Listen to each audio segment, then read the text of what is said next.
ملک فیروز خان نون نے 1893 میں ضلع سرگودا کے ایک بڑے زمیندار گھرانے میں آنکھ کھولی۔ ان کے والد کا نام محمد حیات خان تھا۔ وہ کمشنر کے عہدے پہ فائز تھے۔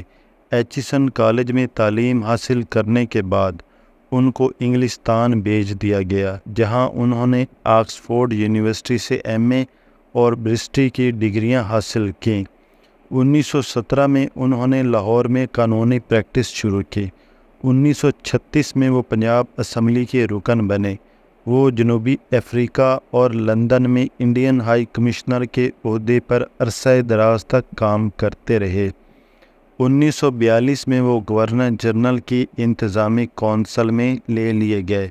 وہ محکمہ دفاع کے انچارج تھے۔ یہ عہدہ اس سے پہلے کسی ہندوستانی شخص کو نہ دیا گیا تھا۔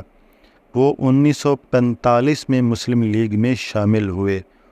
انہوں نے خضر حیات ٹیوانہ کی حکومت کے خلاف سول نافرمانی کی تحریک میں بھرپور حصہ لیا۔ ان کی اہلیہ بیگم وقار النساء نون بھی ان کی اس جد و جہد میں شریک تھیں۔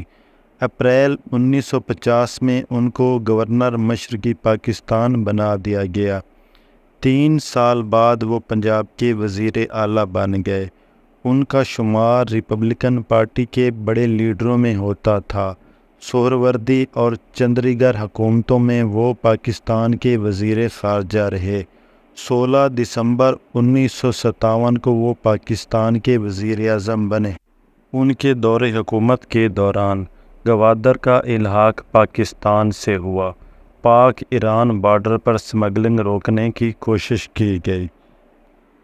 وہ پہلے پارلیمانی دور کے آخری وزیر اعظم تھے۔ 7 اکتوبر 1958 کو ایوب خان نے ان کی حکومت کا تختہ الٹ دیا۔ ان کا انتقال 1970 میں ہوا۔